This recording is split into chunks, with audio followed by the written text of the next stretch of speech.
Hello, everybody. This afternoon, I am speaking with Tim from AMZAlert. Tim, how are you today? Not too bad. How you doing, Ed? Okay, I'm doing good, and I think AMZAlert really has grown to be one of the major players in this space. Have you guys grown with employees, or how have you guys scaled it? Yeah, so the biggest way that we scaled as a company, we didn't necessarily gain any employees in-house. The way we had to grow is by getting developers because obviously, with Amazon software, it's always changing. There's always something new that's being thrown at us. So we had to get more developers to help with coding issues, debugging, and stuff like that. So in-house, we're still a group of 5, but we did add some developers that are out in California. Have you had any direct communication with anybody at Amazon over the past few years? Nothing, right? Not really, no. It's amazing. I always find that it's like you could do millions of dollars through them and they're just like anonymous. Oh, yeah. Oh, yeah. Okay, let's get into it. What scams are Amazon sellers facing these days? Well, I mean, obviously there's a lot. There's obviously the whole Chinese hackers and stuff like that. That stuff still exists. Obviously, the whole reason AMZAlert came around is because of this, and we're third party, so we've seen it firsthand experience with all this is why AMZAlert is around today. But some of the big ones, transparency. Obviously, that's for if you have a trademark, you can enroll your brand into a transparency program. And then there's also like a brand registry hack going on as well. We've seen these firsthand experience with one of our survival brands that we have. And it's where we had our product and we had our brand and we were in the process of getting it trademarked. But another company from Canada, another person decided to trademark our storefront name at the same time we were trademarking our brand name. They were different names, but they got theirs first. And they actually, one day we were sitting down and all of a sudden we saw Amazon.com jump on our listing. And we were like, what's going on? And we were trying to figure it out. So basically they took over 3 of our listings because they got brand registry on it. And then after that, they got us kicked off because they started doing transparency branding as well. So they put the stickers on, and we couldn't even send our inventory, and it kept getting refused because we weren't allowed to sell on that listing. So that is one of the big ones that's going on today. Obviously, there's still some of the small ones where people are just creating Seller Central accounts and just jumping on your listing as just launched, making the money off Amazon real quick, and then getting off your listing. And then they'll be back 2 weeks later. So with our type of software, we can monitor that and basically alert you right away, letting you know, hey, someone's stealing your money. So. Right, and anytime somebody changes anything on the listings, the title, the bullet points, descriptions, it'll alert you that there's a change, and then you can decide what you want to do. Correct, yeah. So we let you know pretty much anything on your Amazon detail page for that specific ASIN, we'll alert you on, whether it be the title, bullet points, description, EBC, whatever it may be. And what a lot of people are doing, another scam is they'll reach out to Amazon, have Amazon change your title to include their brand name, and then they'll go try that process. There's a lot of different things that people are doing. Amazon's a scary platform. It really is, but it's where the money is as well. So. Right, and do you feel like why does Amazon allow it? I always felt that it's because Amazon is so big and there's so much money that perhaps there isn't that many scams out there related to Amazon, but even if it's 0.1%, then they're coming to the same few people and the same few Facebook groups. So do you think that's what it is, or do you think there's a legitimate, a high amount of scams going on? I think it kind of go both ways, but I think there's a high percentage of actual scams going on. People build businesses around these scams too. Like they'll just buy people's Amazon selling accounts just to do these scams. Because obviously you can sell your Amazon account to people. And if it's like grandfathered into different types of categories, like you can sell in health and household, sports and outdoors, whatever category, if you have approval on all those, it just makes it so much easier for those scams to actually exist and happen on Amazon. So I don't know. I think there's a lot of scams going on. Obviously, some of it's just Amazon growing too rapid and they're just kind of forgetting about their sellers in general. And they're more worried about making that money. Do you think it's a conscious decision to just not care enough? Or I think it's just so complex, and you're dealing with, very smart people. Yeah. And, it sometimes can take time until they care. That's what I think it is. Yeah. No doubt. You think there's an increase because of Chinese sellers, right? Chinese sellers, and obviously it's happening more and more in the States as well. More people are knowing how Amazon works, and they know how the company works. I mean, it's an open platform. Anybody can sell on it. And I think as long as that's an opportunity with selling on Amazon, there's always going to be these scams. It's just knowing how to kind of fix these scams and like basically reaching out to the right people at Amazon to get it fixed. And knowing about it's the first big step. I mean, if you don't know about it, you're getting scammed out of thousands of dollars and you don't even know, with someone selling fraudulent or not even selling your product.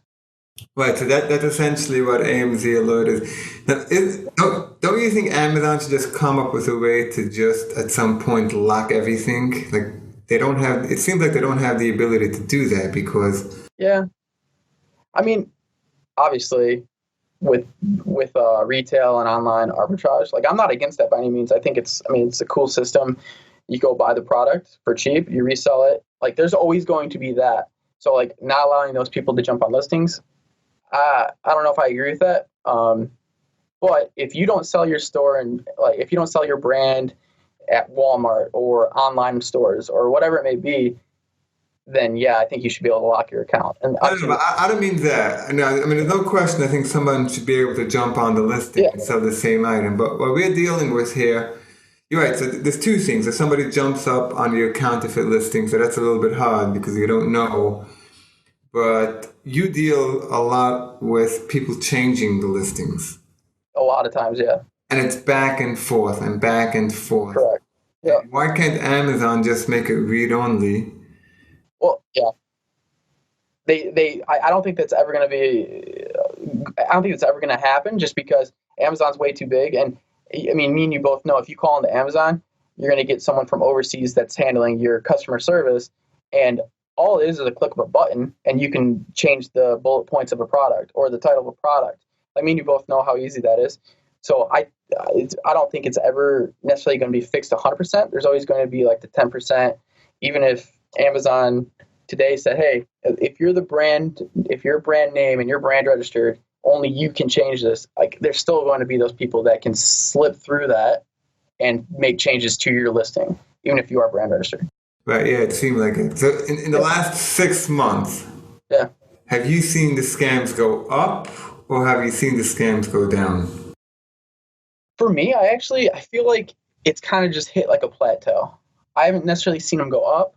I haven't seen them go down, but I deal with a Amazon software, so I hear about the bad times, I hear about the good times, and I mean, just based off people reaching out, it's kind of plateaued. I get a couple a month, 3-4 a month, not too many, but still, that's high though if you're a high growth seller, like a high volume seller. Right, and if you're dealing with, the biggest loss is if you have 6 items, 5 items, and you're selling $100,000 in each item. Yep. And that's what a lot of private label sellers, they're obviously not going to have 500,000 items. Correct. Yeah. And it's a tiny amount of items which you're making your profit on, and then if that goes down, do you think there's been a major shift from branded to private label items in the last few years? No, not really. I think I've seen more people actually jumping on the bandwagon of creating private label brands, because you're more protected, especially if you're not selling in like retail stores and stuff like that. Like there's no one else going to be selling your product. I mean, obviously there's fraudulent stuff like that, but I think we're going to see more over time, probably over the next 5 years. I actually think more and more people will be creating private label brands because it's going to be more consistent. That's just my thought. Sure, because ultimately, what I think is technology is so good. Yeah. You don't need a retailer. You don't need a store. You have the person making it. Yep. And I think ultimately private label basically rewards ingenuity. And if you can come up with a great idea, fill a great need, so I think you will be rewarded. Oh, I agree. And I will say we do deal with some like wholesalers, and a lot of brands are actually reaching out to us, and they're like, hey, we're just trying to clean up our listings. We have way too many people selling. They're getting rid of those authorized resellers because they want to be in complete control of their listing. And with all those different basically inputs Amazon's seeing on their listing, it's hard to clean it up, even if they are the brand registered owners, because those listings have been on, or those other sellers have been on their listing for so long. So I have seen a lot of brand reach out, and those are big brands too that are reaching out and saying, hey, I want to clean up my listing. I need to get all these people off. So we kind of walk them through the steps. Right, so even if it's a name brand, they want their presentation to be presentable. Exactly. Yeah. Right, so you were saying about the cease and desist, how something changed. You want to talk a little bit about it? Yeah, so obviously it's very hard to get messages across to people that jump on your listing. Like seller to sellers against Amazon's TOS, you can't do it. So we created, 2 years ago, we created a feature called cease and desist. Automatically we send out messages to that seller letting them know, hey, it's the brand product. And it was customizable. You could put whatever you wanted into it. We realized that Amazon, like over a 2-month period, cut down the success rate of those emails actually getting to the actual seller. So we had to figure out a way around. Just recently, probably about 2 months ago, we launched like a cease and desist 2.0, where we actually create a test buy for you automatically, create a test buy, and then as soon as that order processes through Amazon, we send out a cease and desist like message to that seller. And this is all done through an Amazon buying account. So what we found is if you actually place an order with that seller, you're actually able to contact them and the message goes through 100%. So we did a lot of testing, and so far it's been really, really good. So. Right, so this is what you do for big brands to enforce against counterfeit. Correct, yep. So we do a test buy, make sure the order processes, and then we do the communication point of, hey, this is a branded product, trademarked. If this isn't the right product, yada, yada, yada. And they're able to put that fully customizable in. So if they have like a lawyer that, most big brands have a lawyer that handles all that. So they just create it and off to the races. Right. Okay, we were talking about how regardless, sellers are figuring out ways to tamper with the pages. Yeah. Brand registry was sort of supposed to stop that from happening. Yeah. Is there any benefit to brand registry in your opinion? Nowadays, I think there is. Like the story I told earlier about our survival product, you should always get your product or your brand trademarked first, just because there'll be less complications later on when you're selling thousands of dollars a day. You don't have to worry about, hey, someone could steal my brand any second. Someone could take my brand registry. But I think there is a lot of good that comes out of the brand registry. And I know Amazon's trying to help sellers and all that stuff. It's just, personally, I think they grew a little too fast, and they just don't have enough support for that specific interactions of sellers. Like I just don't think they're necessarily on the right track with that. But I mean, I know they're working on it. But yeah, I don't think anytime soon they're going to basically crack that code. But yeah, brand registry is worth it. I think any seller selling on Amazon should have brand registry. Right, any private label. How many years are you selling, or you've been connected to selling on Amazon? You said how many years? We've been on Amazon for about 6 to 7 years now. We build some brands and then we sell them off. I mean, it's like the Amazon rule. You build it, sell it, or you build it and stay with it. But yeah, we build and then we sell them off. And we love that feeling of seeing something take and be successful. Now we're kind of shifting gears. We're actually in the process of selling one of our supplement businesses. We're getting rid of it, and we're going to focus solely on AMZAlert, the Amazon software. So, right. So how do you feel the opportunities are selling on Amazon from when you started to now? Like, do you think it's just too hard Do you think it got easier? Because to me, it seems like the tools are just so much better. Yeah. But it's better for everyone else. So. Yeah, I mean, obviously, there's everything you look at, new product ideas and stuff like that. It's very saturated. Like, there's a lot. I mean, you got to be very creative coming out with a new product. You got to make it different by somehow. But I think it personally got harder. But they're making. I don't know. I feel like you have to grow the business the right way to make it successful on Amazon specifically. It's always a good stepping stone. But yeah, I personally, I think it got a whole heck of a lot harder than what it used to be. It used to be you give away 10,000 units, and then you're selling thousands of dollars a day. I mean, it's not that way anymore. But I mean, you used to not have to do any of that. I mean, years ago there was very little PPC. Yeah, and without the giveaways, and you would sell one or two. And you're on your way. Today, I mean, you can have stunning listings and giving it away. And yeah, I find, I'm not going to lie, I find that it's harder in that sense. I think that you have all these support and software. Oh yeah. And yeah, like I would say the growth may be easier, but the profit's harder. Oh, the profit's harder. Yeah, the growth.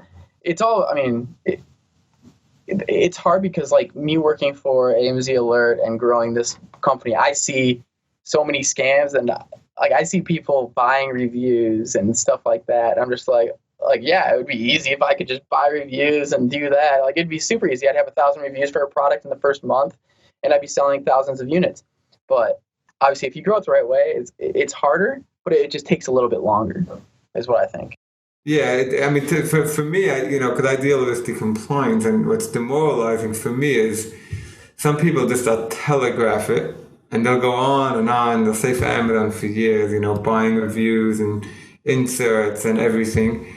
And then you have that other guy, one lawyer filed the right to own a complaint for a patented item which he listed 3 years ago, which he never sold, and boom, they won't budge. So, funny story. I do know Amazon's been serving some lawsuits for that, for their, what's it called? Like people buying reviews. They've been serving some lawsuits for that. Pretty hefty lawsuits as well. So just be careful of that. Well, for buying reviews. And I mean, it's a total giveaway because they're not verified. Like it's a complete giveaway. Right, no, but they could, even if it is verified, I mean, there's all kinds of, I mean, it's very simple. If the average item gets, for 1,000 sales, I don't know, 5 reviews or 7 reviews legitimately. Yep. One guy for 1,000 sold 1,000 items and he got 400 reviews.